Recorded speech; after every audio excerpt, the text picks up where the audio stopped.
Today, questions, answers, and a soft landing. Maybe?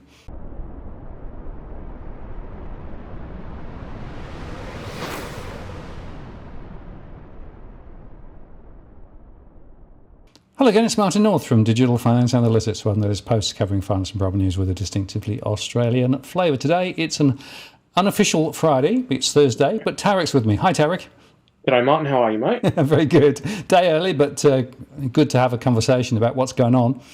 Oh, definitely, mate. There's certainly a lot going on at the moment, and I think everything's just transpiring so fast. It seems like just a few weeks ago, there was a lot of people talking about, inflation coming down, disinflation this, disinflation that, and then, we got the US CPI and retail sales numbers, and all of a sudden things have changed, quite dramatically.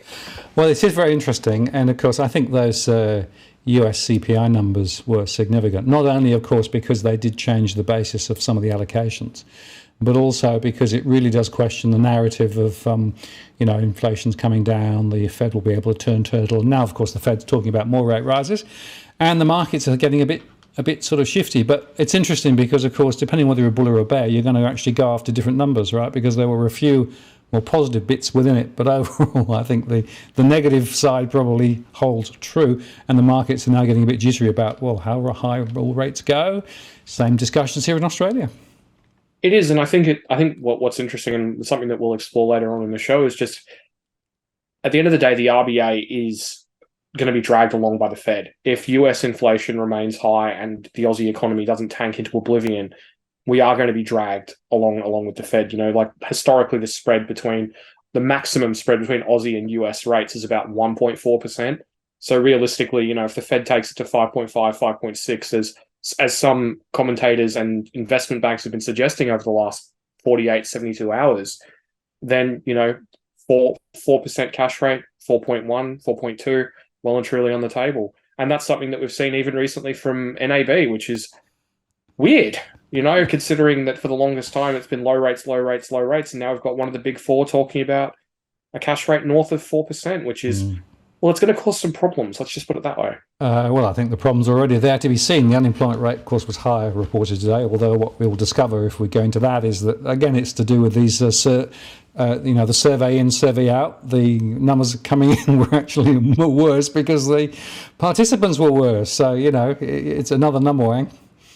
It is. 3.4% in the sample group that was rotated out, 4.2% unemployment in the group that was rotated in. I'm not sure, but that might be the biggest gap that we've seen in between two sample rotations. So, I wouldn't put too much stock in that info. It's just one data point. And ironically, even ANZ made that point in a note today, and they said that they expect, I believe the word they used was robust jobs growth in February, and for that to be reversed. So yeah.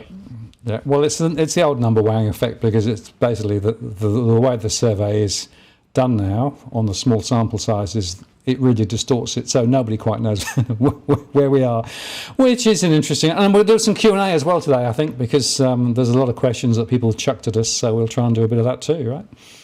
Yeah, definitely. Do you want to get started? I've got a little bit about Kiwi housing prices. I thought people would like that little routine update, and we can move on to the questions. Great. Okay. Well, let's go with this first, because I love this one.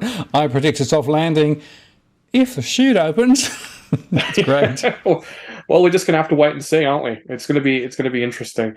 If you guys want to have a look at the charts, or if you want to find out what the source is, I usually source all charts if humanly possible, if I can remember where I found them in the first place, at avidcom.substack.com. And I got a few donations in my inbox this morning, which I was very pleased about. And I would just like to say thank you to those of you who have contributed.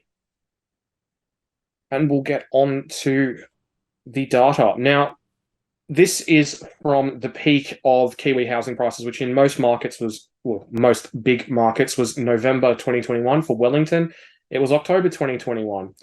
And just for a bit of flavor, I have put in the US housing crash from the start of the global financial recession, which also, I might add, very much now includes the precipitous drops that began after Lehman Brothers collapsed.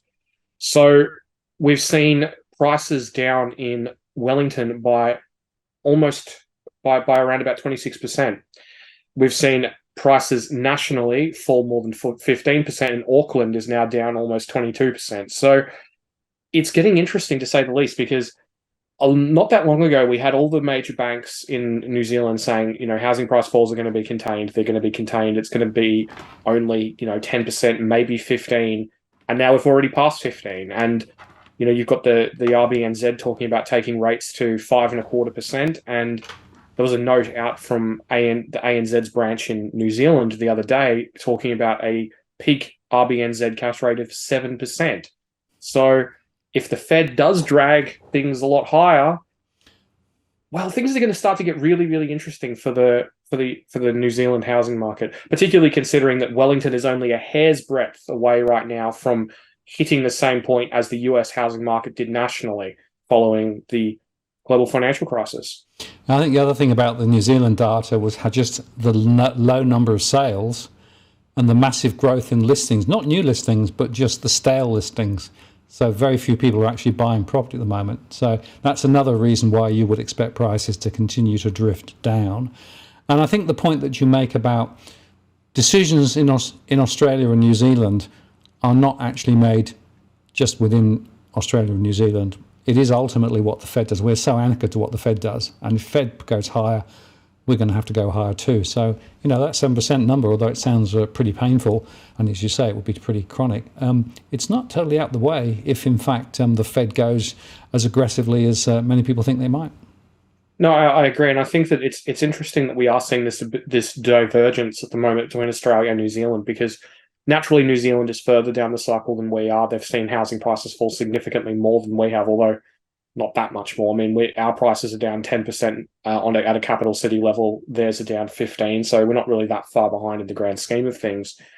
But what is interesting is how there's been a divergence in terms of stock on market and listing numbers. Because in Australia, stock on market is still highly, highly depressed. We're still 20% below the 5-year average. And considering the fact that the last 5 years includes COVID, and also the 2017 to 2019 downturn in housing prices, that I think speaks, some quite strong volumes. But I guess the question is, and this is something you've explored recently with Edwin in your Monday rants, at what point does that begin to change? At what point do we start to see these listings come onto the market, and the market, because right now, I mean, we've seen housing turnover collapse to well below the 5-year average, and that's a 5-year average impacted by COVID, etc. So,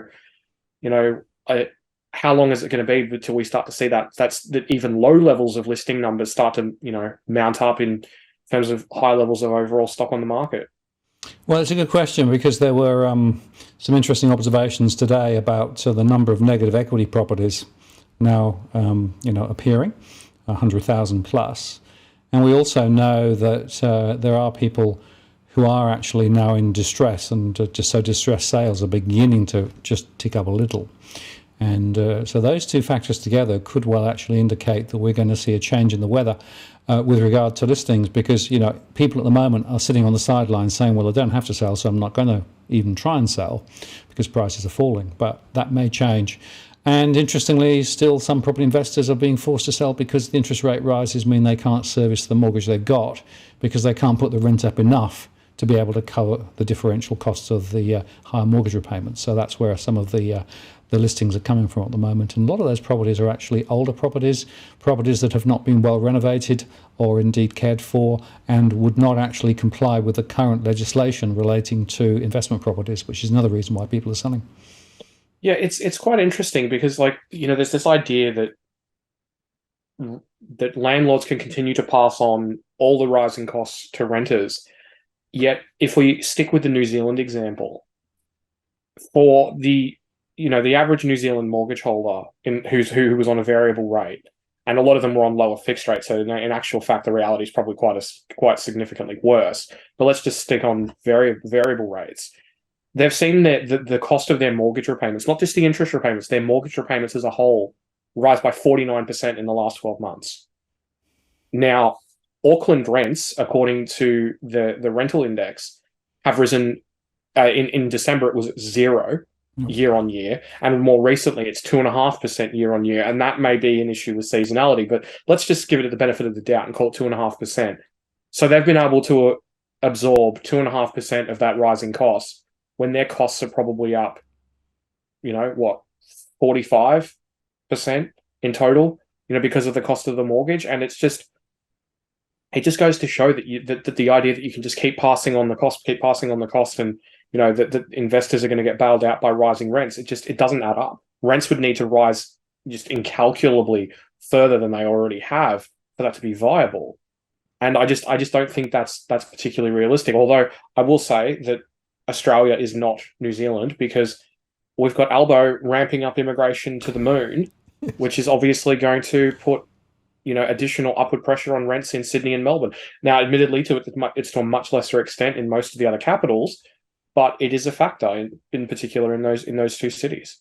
And of course, the proposal from one of the parties in Australia, New South Wales in particular, is, well, why don't you get some people with properties with spare rooms to let those rooms to younger people, and maybe we'll have an app that we can connect people together. So they're looking for all sorts of weird ways to try and solve this rather intractable problem. Well, I mean, the thing that gets me is there are some rather sort of simple things that they can do to sort of alleviate this. I mean, making sure that not having 10% of properties, it's roughly 10%, but about a million properties empty on census night is obviously a factor. Absolutely. And I mean, I think it's worth putting into perspective as well that that is not normal in a lot of Western countries. Like if you look at, say, for example, I was looking around Europe at their data recently. In Germany, it's about 4% of properties are empty on census night, yet for us it's 10. Yep. Now, you could sort of make an argument, it's the issues with rural areas, rundown properties, and admittedly that is a factor, but I think that it's also just a bit, I don't know, it's just a bit out there that we do have such an issue in that regard, and I think just to go back to the issue of Albo's migration and just migrants and foreigners buying Australian property in general. You're not adding anything to housing stock if you buy the property and it sits there empty doing nothing, which is something that, quite a few people, have raised that as a point. So, but, no one really cares. So, no. Well, if you go around Docklands, some of those high-rise areas there, you'll see that there's a lot of stuff that's never been lived in. It's being held empty. They're just sitting there rising the prices and seeing the prices rise and just enjoying the equity growth. And they don't want to let them out because they won't be new anymore. Yeah, it's a bit ridiculous. But I mean, by the same token, it's like I was saying, to someone on Twitter last night. We've got a government that is afraid of touching superannuation tax concessions for the very small percentage of people who have over $5 million. Now, the stated purpose of superannuation is to give someone a secure retirement. Now, I think capping tax concessions on balances under if over $5 million is a fairly sort of fair thing, because I tell you what, I think I could retire pretty bloody comfortably on $5 million. Absolutely, even with inflation raging, right? Yeah, even with inflation raging. I mean, you can whack it in all sorts of different businesses, shares. Even just a term deposit. When you whack that in at 5, in some cases 6%. 300k, I could live 3 times the median household income in Australia, or actually more than 3 times. I think somehow one person could retire on that, and then there's potentially the missus with another 5 million, so they're all set. I know. Yep, the distributional problem, isn't it? Yeah. Well, we should, rather than me going on one of my rants, we should probably move on to the questions. Go on then. All right. Okay. All right. Common Ground asks, amidst persistent upward pressure on rents, what macroeconomic or policy factors can potentially serve as a brake on curbing the escalation in the cost of rents? We'll start with you, Martin. Oh, well. The easy question first then. That's easy, yeah. So obviously there's a supply question, right? So have we got enough property available to rent? And that is a big question. My own analysis suggests that it's a problem, and it's a problem for 3 factors. Firstly, about 20% of investors have already left the field, so they were offering property for rent, they now are not. Why? Because with interest rates rising and with the economics and with the legislative changes that came through to actually support fire alarms and other things that are required now, it just didn't make sense. So some property investors are leaving. The second point is that we know migration is massive. You know, the amount of migration, some people are now saying it could be 500,000 people over the next year. A huge number. So there's a significant demand coming in from that migration force. Now, that's a policy setting that Albo basically has allowed to happen. You know? It was actually a policy that could actually have been turned differently. And there's a really interesting question in my mind as to whether migration is something which should be looked at more seriously. So that would be something which we potentially could do. Third is, I think there's a big question about this idea of affordable housing. And, you know, whilst the Labour government announced this $10 million scheme, just look at it carefully, that's, you know, the money is, the 10 billion is going to sit there, and they're going to actually invest it and get a return on it. And that return will then go to actually paying for some affordable housing. So it's a very small proportion. It's not going to help really that much. So they are still trying to use the standard economic model, you know, the neoliberal view, to try and actually solve the problem, which is insolvable, I think, that way. So those are some of the things that you might want to think differently about. The other point is worth just highlighting, that the reason that why people are renting is because housing affordability is shot to pieces. So if in fact house prices did come down significantly, people might actually make different decisions about renting versus buying. So in a way, the growing rental sector and the pressure on rentals is an outfall from the broader question of housing affordability, massive loans, of course, now the mortgage multiples much higher than previously. So it's part of this much bigger intractable question, which includes supply and credit and all those things. So those are some of the things that I'm sort of knocking around. I'm not sure there are any easy solutions in there, though. No, there aren't. I mean, I think you're right. I think those are you know, sort of what I would consider to be sort of slam dunk solutions to this particular problem. I mean, you know, naturally, I think, you know, reducing migration to a level more consistent with historical levels with a weakening economy would be wise, and that's something that I've got a chart for later on in the show. But I think you're right that we need a much more broad-based solution, something that looks at supply, something that looks at demand, something that looks at it in a much more grand strategy sort of approach. Joined up thinking, right? Yeah, because I mean, novel idea.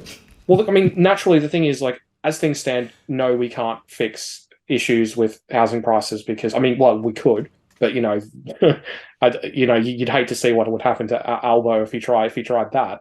But you know, just as settings stand today, I mean, I think that we need to cut red tape around building regulation. I think that we need to, you know, be able to let people, you know, basically build, you know, more homes. I think we need to, at the same time, strengthen standards on properties, because frankly, a lot of them are garbage, and you know, frankly, they wouldn't get over the line in a lot of other places in the developed world. They just laugh at you, and I just think there needs to be that sort of really sort of, like, as I said, grand strategy sort of solution where you look at all these different issues that are impacting the market and just go, well, we could just flip this one switch, flip this, and just flip all these different switches into different settings that could help improve things. I mean, and naturally, on a more long-term, you know, viewpoint, you'd obviously add social housing to that mix, because, I mean, realistically, to me, social housing is part of the social contract, because there are people in life who are, for whatever reason, because of life circumstances, because they're bad with their money, because of whatever reason, they're never gonna be able to afford a property, or they're never going to be able to get their act together to get a property. Now, them being homeless or them being some other form of drain on the state is not positive. You know, them being on the street, them getting sick, them turning to drugs, whatever it is. You know, a home, as many different Senate committees have found, is the bedrock of community. It's the bedrock of mental health. It's the bedrock of many different things. And I'm not saying just because you don't have a home that you've necessarily got these problems. Naturally, they don't. But a small percentage of people do, and those people cost the government a whole heap of money.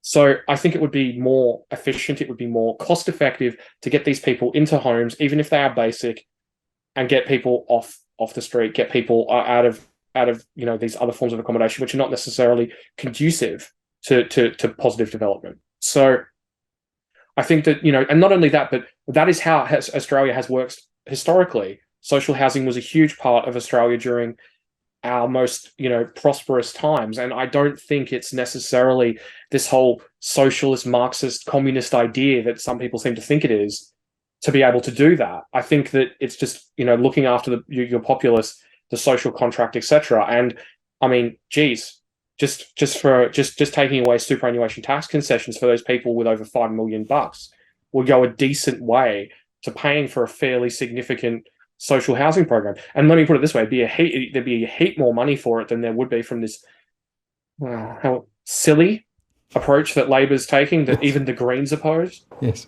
well, that's right. The 10 billion sounds like a big number until you look at it, right? And the Greens, I think, are probably right to oppose it. But what we have, I think, is a certain amount of virtual signalling going on from Labor at the moment, but actually not much real action. That sums up their government in general. I mean, let's be honest. I mean, what are they doing? I mean, we care about the downtrodden, we care about renters, we care about carers and pensioners and everyone else. But we're gonna ramp up immigration to the moon. We're gonna suppress wages growth, and it's like, well, great work, guys. I mean, you've literally got Lowe telling them that they're wrong. Although, did you see the other day that, I think it was yesterday, he came out and he said that rents are decided by rental vacancy rates and not by interest rates. And I think that was a slight little jab there at the government, that this is your fault. This is not on us. Yeah. Now, that was an interesting observation. Of course, he earlier said that rents were a second-order impact and wouldn't go up very much at all. And of course, he was quizzed on it. Actually, rents are going up very strongly. Why is that? Yeah, we don't have the greatest central bank governor in the world. No, I think that's probably right. And he was able to duck and dive and weave quite significantly. I mean, they did bowl some quite good balls, but, he played it back with a straight bat. But actually, the questions are still there, I think. Well, I'm going to do something out of character here and say something nice about Phil Lowe, so prepare, everyone. Okay, hold your breath. Lowe has screwed up spectacularly. Let me preface by saying that. He said, all this stuff about rates staying low and all into 2024, etc. Now, he can say that he didn't, but that's irrelevant, because frankly, if that is how it's being perceived, then he needs to get on the television. He needs to do a press conference. He needs to get the media in there and tell everyone that they're wrong.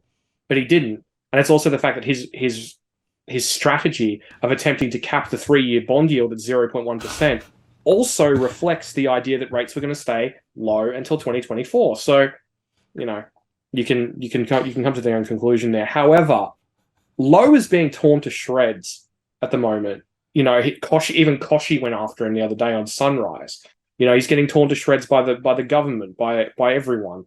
Yet, if you look across the Tasman to New Zealand, and you look at someone, say, like their governor Adrian Orr, he said the other day in a parliamentary parliamentary inquiry, basically, I am trying to cause a recession.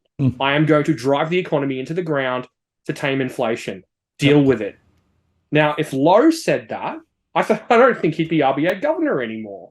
So, really, I don't think that relative to what other central bank governors are doing, that he's really doing it in the here and now. Now, don't get me wrong, he screwed up spectacularly in the past, but in the here and now, that he's really doing anything all that wrong. And the thing that he's actually getting in trouble for is what he did in the past. What he's actually getting in trouble for is not what he did in the past. Not all the screw ups, not everything else. The thing he's getting in trouble for now is the fact that he's raising rates and he's making, some of the stakeholders in Australia's economy rather unhappy.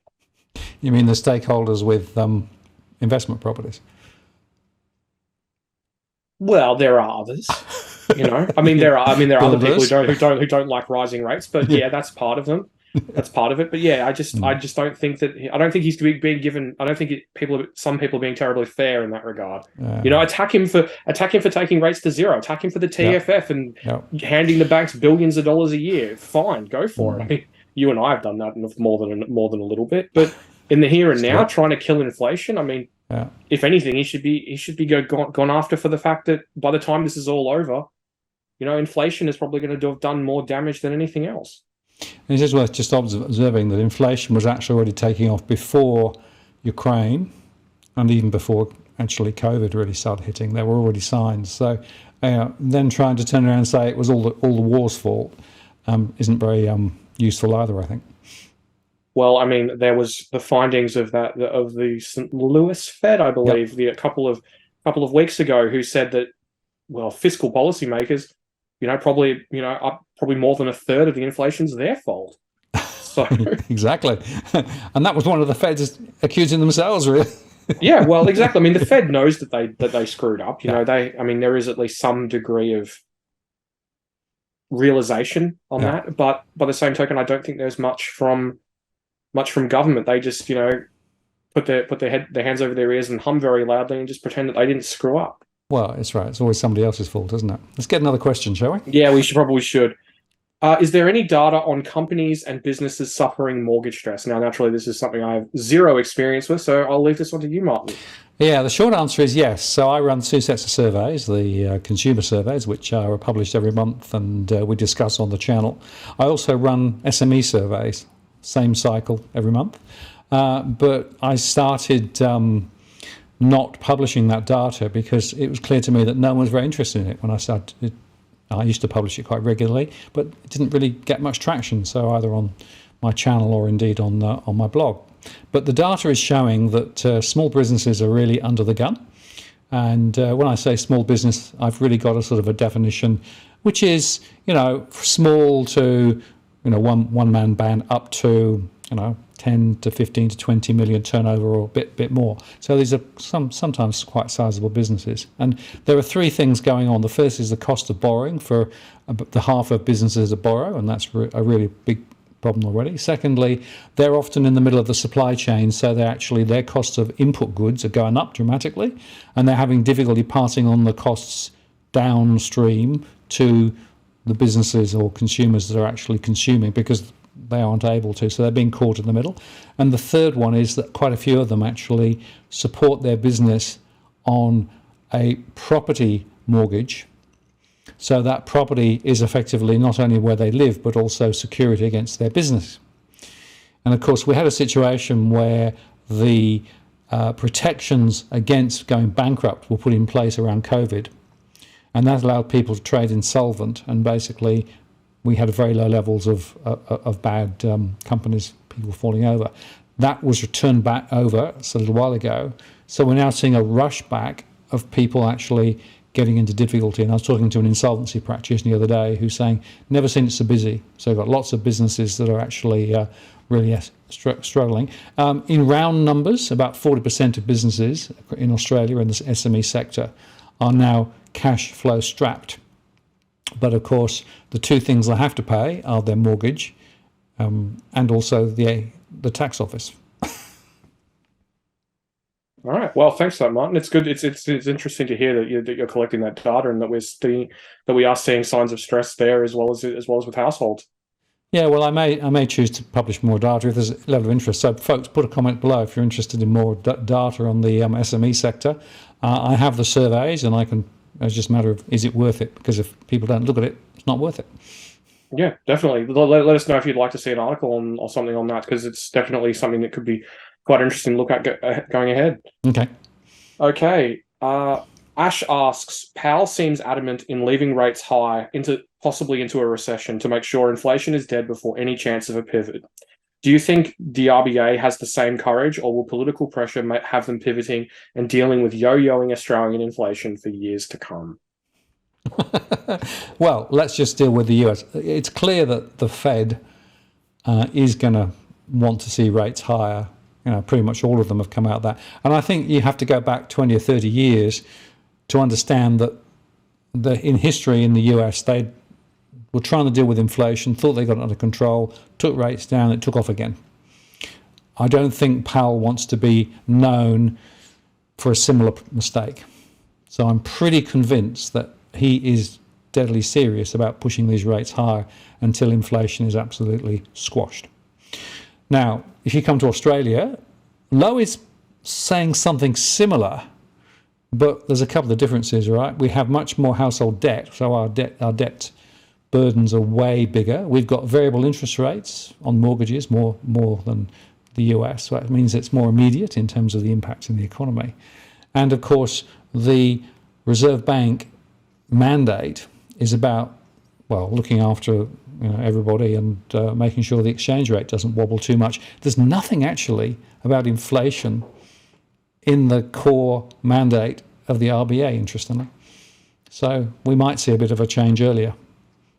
I think that it's really going to depend on what ends up happening with Lowe, really, because I think that deep inside Lowe lives a hawk, similar to Powell.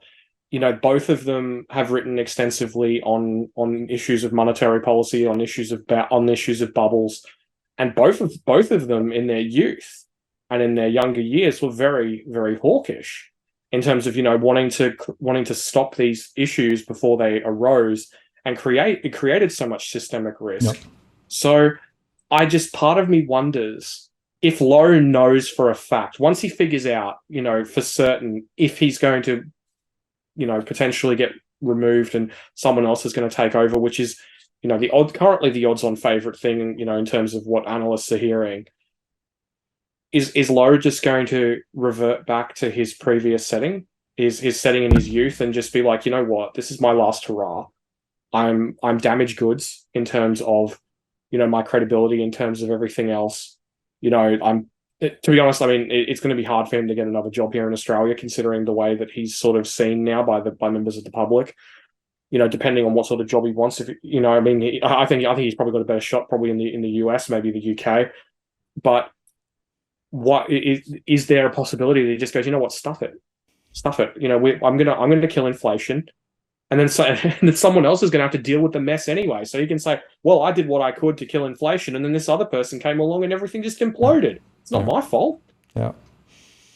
I think that's the point. I actually did an interview for News Radio yesterday, because I watched the RBA in front of the Senate estimates, which was quite amusing.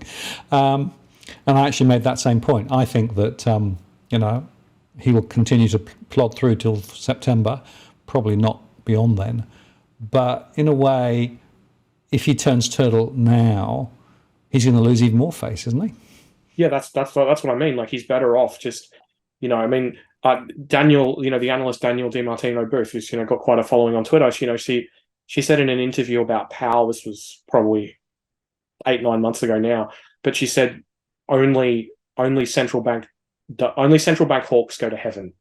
And only they get remembered and have get a legacy. Yes. If he doves up now, yeah. And or if he doesn't pursue inflation as hard as he should, I think that's probably an even worse legacy than trying to be hawkish, to be completely honest with you, because it's just a bit of a flim flam man sort of thing, that someone who's dragged along by circumstances, who's not really in charge of their own fate. Whereas if he sort of just keeps the hammer down, but not necessarily, like in a super aggressive way, but I mean, if he just keeps raising, 0.25, for say like the next 5 or 6 months, that's going to be more than enough to sort of cement his legacy in a way.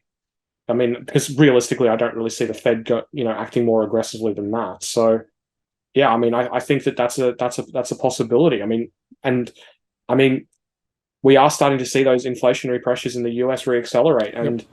And the problem is that because Australian inflation is lagging, we are relying on data really from overseas to go, well, if their inflation is going to reaccelerate, there's a fairly good chance that so will ours. So, yeah, it's certainly a quandary. Yeah, and there's certainly no evidence of inflation going away. I put a show out today saying in the US the inflation is like a bad smell, it's hanging around, right? Yeah. And I think that's exactly the problem. It's going to be hanging around for some time. Indeed, and this sort of feeds into this question that James had. What is analysts are saying that the RBA terminal rate could be less than 4%, while others are forecasting higher. What do you and Martin think? Yeah, well, I don't think that a 3.65 or 85 is going to be sufficiently high to be able to actually deal with the inflationary pressures we've got. The latest data is showing more inflation, not less inflation, and the core numbers are not looking good either. And remember, we don't have housing in the CPI, so it's actually things like food and other factors. We had a bit of a relief from the petroleum going back, but that's sort of pretty much over now and is perhaps going the other way again. We've got power prices, which are going to continue to rise. Maybe not quite as fast and as hard as some people thought, but I still think are going to be significantly higher ahead. So there are still plenty of sources for inflation. And because the only lever that the RBA is using is interest rates, it means that they're going to go on lifting rates until inflation actually gets beat. So I think it's going to be a 4 or more. Yeah. No, I mean, based on the settings on the data, I can that's where it should be going. And I mean, I think as well, it's also worth keeping in mind that we're going to be getting the first impact of the stage 3 tax cuts next year as well, which is going to be a fairly inflationary thing too. Yes. So, you're going to have fiscal policy then pushing in the opposite direction, provided it's not pushing in the opposite direction at this year's budget, which is, let's be honest, there's a fairly decent chance of that Probably happening. will. Yep. Yeah. But as for the sort of broader question, I'm honestly not sure. Like I not that long ago I was saying probably we've got about two hikes left, so probably like more like one now. But with the Fed with US inflation surprising to the upside, and the Fed now taking rates higher, I think that I'm just going to pull the chart up. I think that the long-term spread between US and Aussie rates is probably going to be maintained. And I will also add there is a major caveat here. If we see bond yields go for another run higher, particularly if we see new highs in things like US long bond yields, I could see them taking rates even higher here in Australia to protect the Australian dollar, because we've already got a dollar in the 60s, admittedly the high 60s. But if we start to see that divergence grow and we start to see the dollar go lower, which it could, if we start to see in particular, because the Australian dollar can be a proxy for US risk assets. So if we see bond yields rise, risk assets sell off, then low and the RBA have got an even bigger problem. They've not just got inflation, they've got the depreciating currency, which also creates more inflation. Yeah. So as you said previously, the value of the Australian dollar is part of one of their main goals. So I think that there is a world in which Australian interest rates could go a hell of a lot higher than they are now if we do see that perfect storm. And in particular, I would also add that if we do see the Bank of Japan abandon or raise their yield curve target, that could really throw a spanner in the works if it comes at the wrong time. Well, they announced the replacement for which will, I think, come in a few weeks' time in Japan. And I don't know much about the credentials as to whether they're going to likely shift, but it is interesting that there is speculation now that maybe the BOJ will go off in a different direction and basically follow suit and do stuff which could actually have a very significant impact in Japan, but also on the international stage as well. No, I agree. It's going to be. I think Japan is going to be one of the places to watch over the next 3 to 6 months for that reason.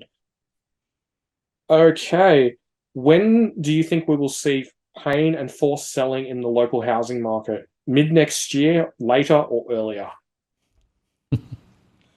Well, there's a little bit, as I said earlier on, a little bit going on already, but it's sort of not really apparent. Although, as I said, there was a report today that suggested some distressed sales are happening. It does take quite some time. So if you go through a standard process of missing payments, going 90-day in arrears, the bank then starts tic-tacking with you, trying to work out what to do. It can take 18 months to 2 years before that forced sale effectively goes into a process that is a legal process where you have to serve notice and do all sorts of things to be able to actually then force sell the property. So that's at one extreme, so it could be 18 months to 2 years. But there's another type of forced sales, and that's where the particular household comes to a realization that their financial circumstances have changed, and so they actually are proactively then putting their property in the market and are looking to sell. And we know that quite a lot of that's going on at the moment. We know that the banks are having lots of conversations quietly with people about the fact that their circumstances have changed, and because of that, maybe they should think about selling. So it's a continuum between the two.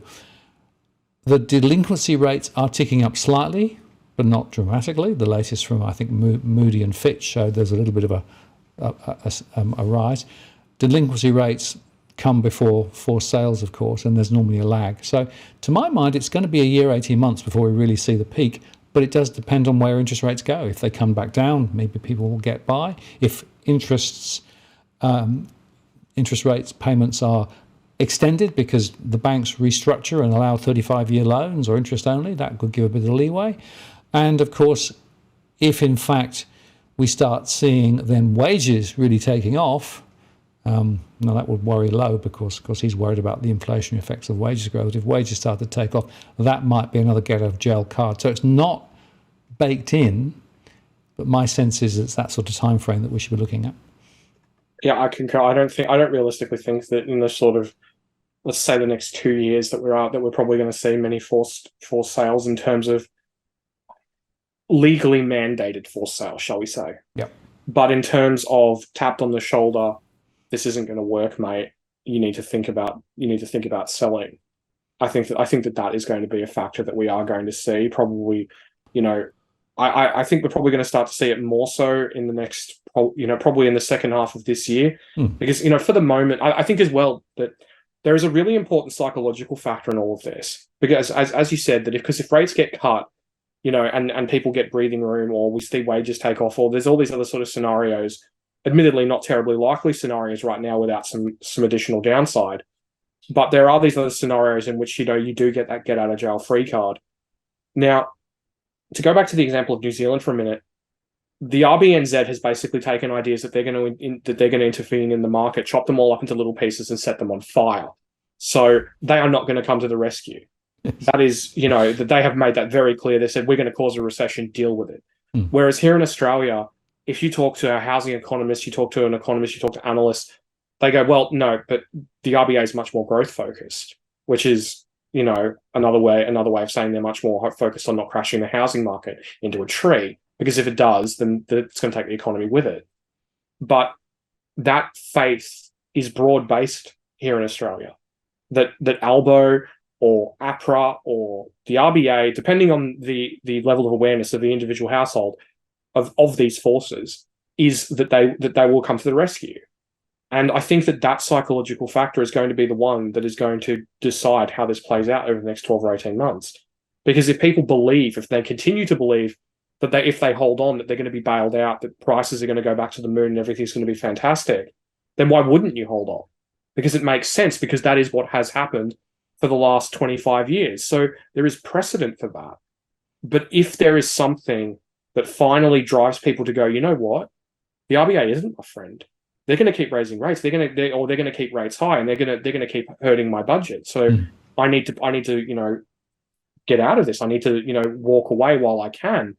Then that will, I think, change the scope of things enormously. No, I think you're right. The psychological aspect is critical. And in my surveys, I'm starting to see people begin to doubt whether, in fact, the Reserve Bank will save them, or whether APRA will save them. APRA say, well, we might reduce the buffer, but, say 7% rather than where we are now. It's not going to make a huge amount of difference. And it won't be new loans. The real issue is all the existing loans that are there that were actually written at a much lower level, which are the ones where a lot of the pressure is. But, from what we said earlier on, it's unlikely we're going to see interest rates drop. And it does then beg the question of the broader financial stability question, right? And that's the other angle here, because if, in fact, the banks start to get into difficulty with more 90-day plus delinquencies, they have to hold more capital, that then actually means that their profitability gets deteriorating even more. And the CBA actually admitted that their margins are being crushed at the moment because of the way that the mortgage market was working. We might start to then see risks in the financial system begin to bubble up.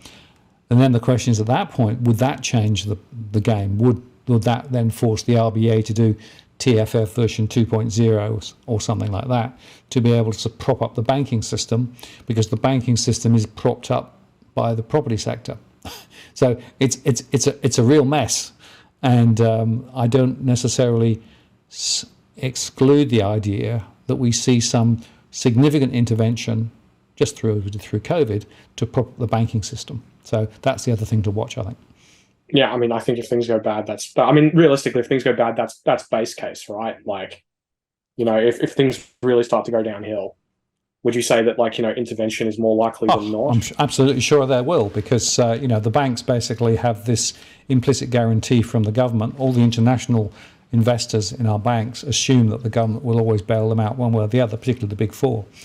And the big four themselves believe that they're too big to fail and too important to allow anything nasty to happen. So there is an expectation on many fronts that they potentially could be, saved in some way or the other. Some of the smaller banks probably, they might get consolidated into a play like Bank West and CBA last time around. So, but it really is an interesting question. I would say that this is a unique cycle where we've got so much debt. We had interest rates so low. We had house prices that ran through the roof, literally, and that's all now being reversed. And the speed at which this is changing is so fast that both the markets and the banks themselves and consumers as well are probably still trying to find their way through all of this. So that's why there's a degree of uncertainty about how this could play out.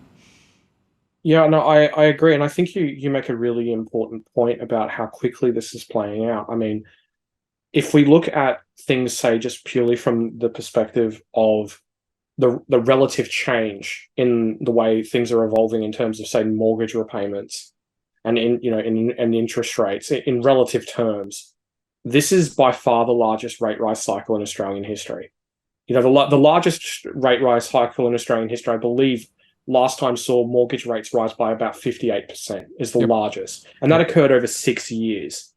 Now, here in the here and now, we've seen mortgage rates more than double.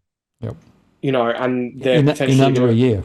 Yeah, exactly, double in under a year. Yep. I mean, we've already taken the sort of average payable rate from somewhere around about 2.5%. At this point, it's heading up towards 6%. Now, that is a huge, huge, huge change. And people say, oh, but look at the way it caused, like the late 1980s, early 1990s recession. And okay, rates were 17%, and obviously that was an extremely challenging thing.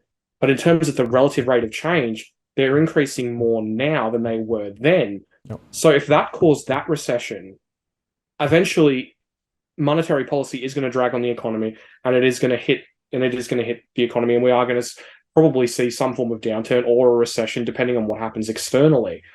But that, I then think, raises like a really interesting question, like what's going to happen then? Because we have a property market that hasn't had a proper recession in, 32 years, 33, or probably by the end of it, 33 years. So I think that's a really, really interesting question as to how all this plays out from here, because if we do see a recession in the US or Australia or both or globally, how do things play out from there? Because the RBA can throw some money around and everything, but you've still got to deal with a recession. So if you've got your job, it could be pretty good. But if you don't, or if you've got your hours cut, it could get pretty challenging.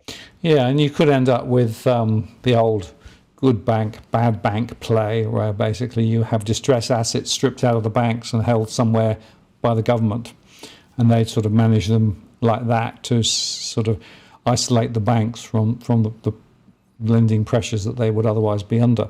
I would say that's almost certain to be what would happen if, in fact, things went pear-shaped. But of course, it takes a long time to work through that. If you look at the UK and Bank of Scotland, they had a long cycle to sort of work through, and a lot of pressure, both from the government perspective and also from the bank itself.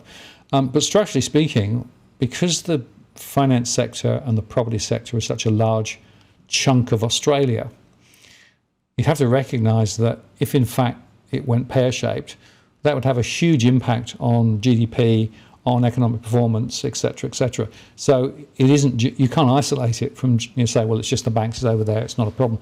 It is structurally to the heart of the economy, and so you could see the economy really get into difficulty as a result, I think. Well, that's the thing. I mean, even if you take out the economic multiplier effects, if you take equity mate out of the equation, the economy keels over, and you've got probably the worst recession since at least the 80s, if not earlier, if not since the Great Depression, once you factor in economic multipliers. Yep. So the question is does equity mate survive? Now, I mean, that's something I'm actually curious about. Have you seen any reduction in the proportion of borrowers seeking equity? equity withdrawals when they refinance? Slightly down a bit because the banks are being more coy about it, because Really? the valuations they're now starting to use on the properties are down, which means you've got less capacity to pull equity out. That's very interesting to hear, because I was curious, because Yeah. I mean, up until recently we've only seen the proportion of people accessing equity just rise and rise Correct. and rise. Yeah, it's beginning to plateau a little bit now, and that's partly because of the negative equity problem and the fact that the valuations that we're seeing are dropping. So I was talking to somebody the other day who works in valuations, and they've basically, depending on what property, they're sort of looking at a 10% lower valuation now from a mortgage market perspective. And I've heard stories where borrowers have begged the valuers not to downvalue their property, because if they downvalue the property, they can't then get the mortgage that they need to be able to actually survive in the property. And whereas previously valuers were sort of a little bit more flexible, it looks as though now the edict is, no, you need to be more realistic about the valuation. So we are seeing some falls in the equity that's available for Equity Mate to work in.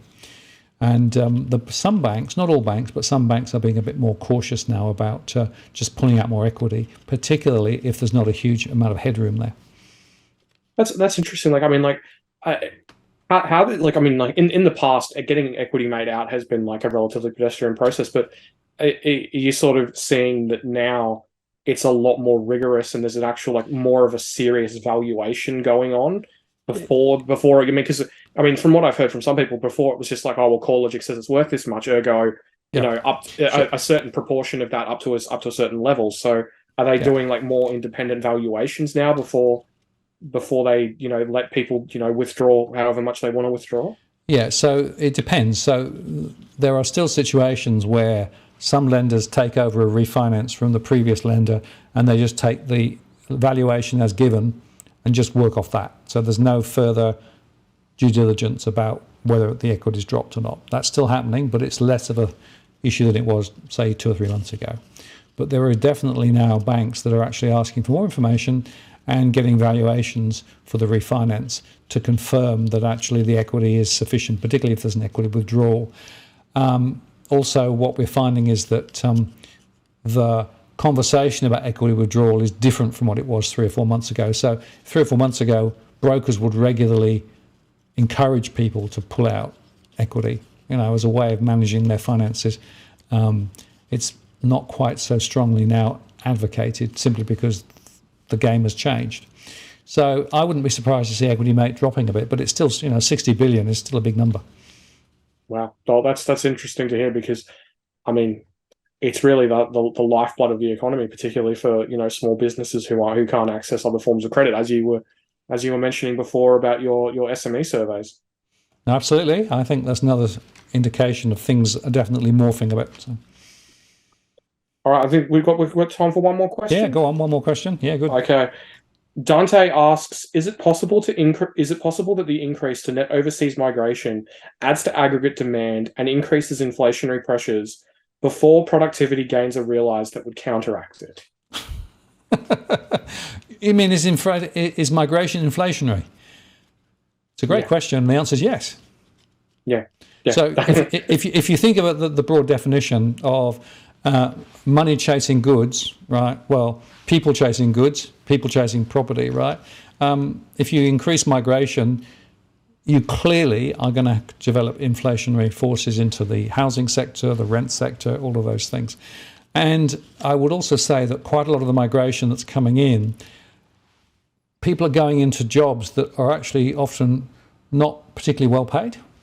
So there isn't necessarily a huge economic multiplier from those people. So whilst overall GDP might expand because it's just a bigger number, the GDP per capita may not expand, so you might not get any multiplier effect. So you actually might not get any economic benefit on a GDP per capita basis, but you might get significant inflationary forces coming through as a result of it. Yeah. Well, I mean, I think you've pretty much hit the nail on the head there. I don't really have a huge amount to add to that. I mean, naturally, there is also, there's also the fact that in the longer term, immigration will suppress wages. That's a point that even Governor Lowe himself made. I believe it was in September, October last year, talking about how the basically, I mean, what was the word he used? diluted. It Correct. dilutes wages growth pressures. And the Treasury did make the point that whilst they were forecasting wage growth of 4%, in the immediate term, it was going to drop lower later, right? And that was partly the impact of those migrants that are actually flooding the market and businesses paying, less as a result. So, yeah, I have a feeling that we will rue the massive turn up the spigot on migration strategy over the last few months in about a year to 18 months' time, because people will then realise just what it's done in terms of wrecking the economy. The sad thing is that if you think about the last time there was a major, realistically, Australia is heading for some form of economic downturn. Yep. That's pretty much like, even, you've got the likes of the big four banks talking about growth in the second half of this year and into 2024, basically flatlining. Yep. So in per capita terms, we're having a recession. For households, it's going to be recessionary. And at the same time, they're having their purchasing power crushed by inflation. So that's fun. But the problem, but the problem is historically, last time we saw these types of pressures, you know what? I've actually got a chart for it. Last time we saw these types of pressures in the late 1980s, immigration fell and fell and fell and fell until it basically fell off a cliff to the point where it was about almost 1/6 of what it was previously. So realistically, that is what Albo and Chalmers and Treasury should be thinking about now. We should be thinking about limiting the number of migrants to a more sustainable long-term level. So when the downturn does arrive, it does less damage to the labour market, it does less damage to wages growth, and really just outcomes for everyday households. And I'm not suggesting that it needs to be absolutely slashed down to nothing. Migration can still be done at a sustainable level, just as it was done during the 1990s recession. But it needs to be done at that sustainable rate, that it's not going to undermine things significantly for the people who already live here, including the newly arrived migrants. Well, that's very important, I think. And, there is an international competition at the moment for migrants, right? Look at New Zealand, look at the UK, look at Canada, look at the US. Everybody wants migrants. But the economic consequences of high migration are not being factored into any of the thinking that I think is being done at the moment. And it's interesting because the Treasury in their evidence to the Senate said, well, they've modelled, a level of migration, and they've made some assumptions about the way that's going to flow. And I don't think they've necessarily thought about the downside, is what I'd say. I think this is a really important point. We're at an inflection point. Economic is going to be weaker. Migration should be tighter rather than looser. Yeah, and I just add that there is nothing wrong with, bringing, Australia has always, to a degree, attracted the cream of the crop of migrants, because it is in a lot of ways a great place to live in relative terms. And, if you are getting, people in to help build new industry, to help innovate, to help, further the cause of the welfare of the people of this nation, or even if it's just about people furthering the welfare of the people of this nation on a micro level, doctors, nurses, carers, that sort of thing. Naturally, sure. It's essential for the country. Mm.